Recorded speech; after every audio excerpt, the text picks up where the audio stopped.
As Drake and Rick Ross go back and forth over social media, claims that this is a fake or staged beef are starting to quiet down. This is starting to look more and more like a real feud, with a lot of personal attacks coming from each side. But more information is coming out about the issues between Rick Ross and Drake.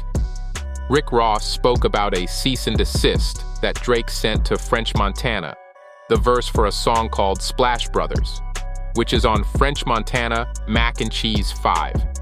The current version has Drake replaced by Rick Ross and Lil Wayne.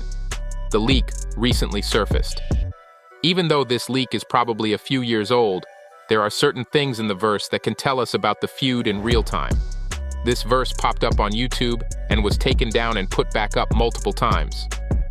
The full verse is at the end of the video. Just in case there's any type of copyright issues, I could easily remove the verse without removing any important information. We're going to break down the verse now, but if you want to hear it in full, wait till the end of the video. Drake starts the verse off very aggressive. On double MJ, I'll fuck a rapper wife. Later on, Drake speaks about secrets in the Hidden Hills. We know the Hidden Hills neighborhood is the same neighborhood that he shared with the Kardashians. Whenever Drake speaks about a rapper's wife, or the Hidden Hills, most people in the hip-hop community takes this as a subliminal shot at Kanye West. Because Kim K had been such an avid supporter of Drake throughout his career, and he enjoys the fact that it bothers Kanye that he doesn't know for sure if Kim and Drake dated in the past. Drake and Kanye have been trading verbal jabs regularly for the past few years, so this is not out of the ordinary. The next couple of bars have been the source of several conspiracy theories and the main cryptic message of the verse. And the focal point of this video. Chig Smooth, a popular YouTuber, and Joe Budden both dug deeper into this conspiracy theory. Check out both of those videos, they are great. The theory was introduced by Joe Budden during his Patreon episode, Crack the Code. He spoke about Rick Ross being upset at Drake because Drake owns a lot of artist publishing. They believe Drake and Larry Jackson are going to join forces to create some type of super content house. Drake will get equity in the company, partially owning whichever artists are under the label. Rick Ross is one of the artists scheduled to be working with Gamma. So this is why Joe Budden feels Rick Ross is upset with Drake. This is possible. But we will discuss a similar theory with a few subtle differences through machine learning and data analysis.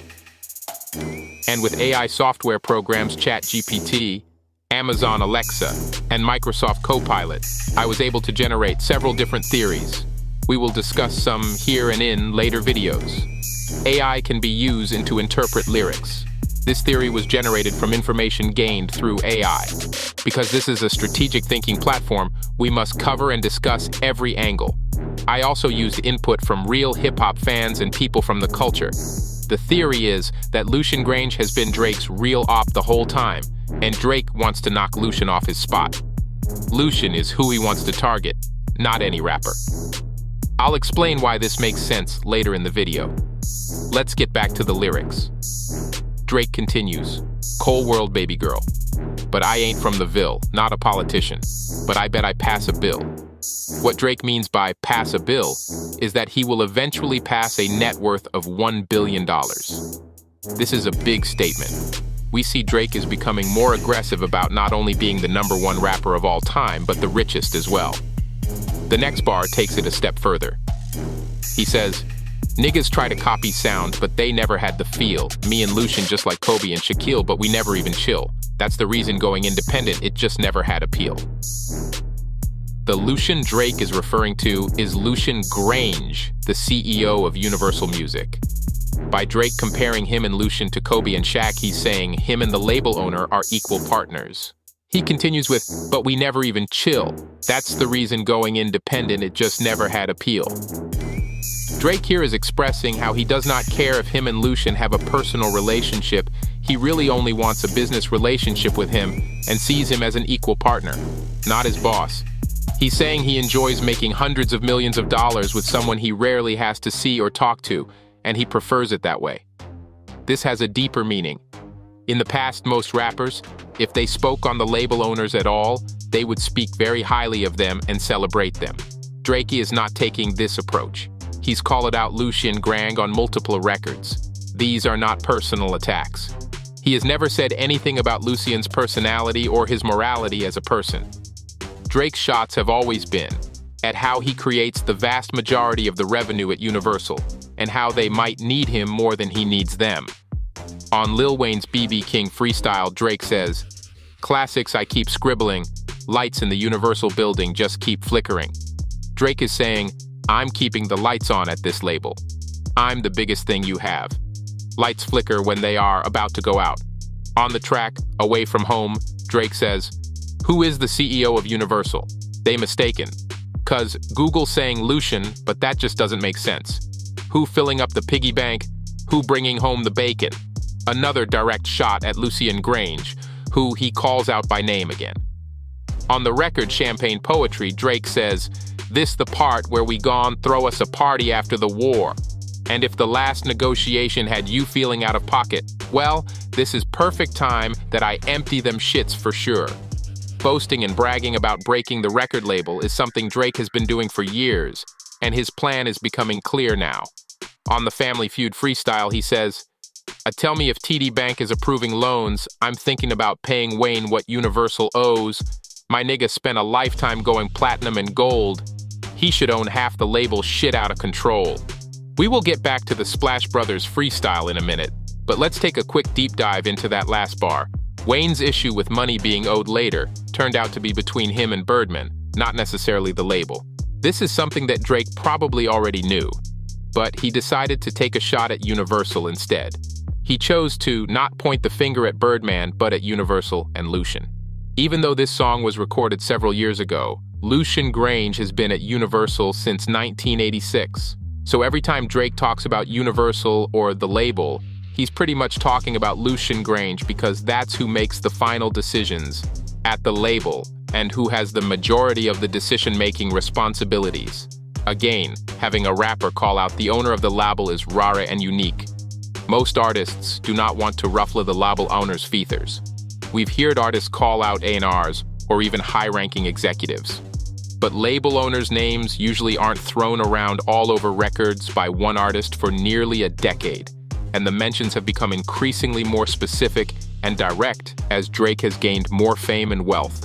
Drake ends the verse saying, "Number 2 and 3 is like Madonna and the Beatles, I ain't worried about you people."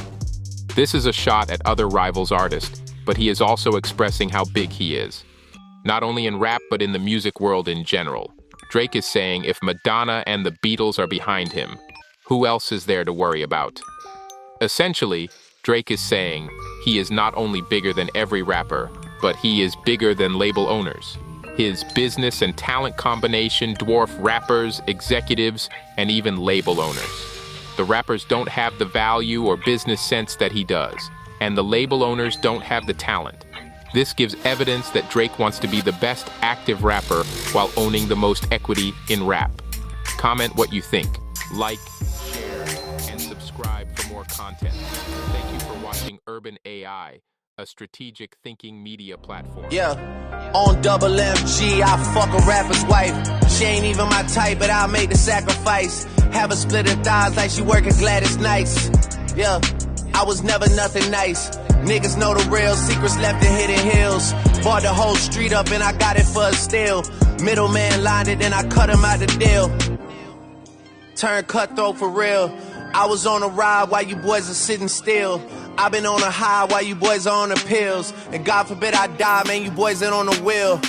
Yeah, hey, cold world, baby girl, but I ain't from the Ville.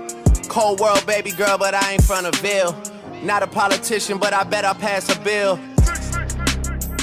Yeah, niggas try to copy sound, but they never had to feel. Lucian and me are just like Kobe and Shaquille, but we never even chill. And that's the reason going independent, it just never had appeal. Plus I blew up independent, blew up independent. I bought her an apartment, so I knew her like a tenant. All the verses tailor-made for you to get offended. It was never unintended. String her ass along, I'll thread her through the needle. Backyard Tiger Woods worthy for the eagle. Number 2 and 3 is like Madonna and the Beatles. I ain't worried about you people. Whoa, whoa, whoa, whoa. Young Montana and the Coke Way. Fed said they got the whole thing on tape. The trial about to start in 4 days. So we gonna rise to the top. Yeah, and the stage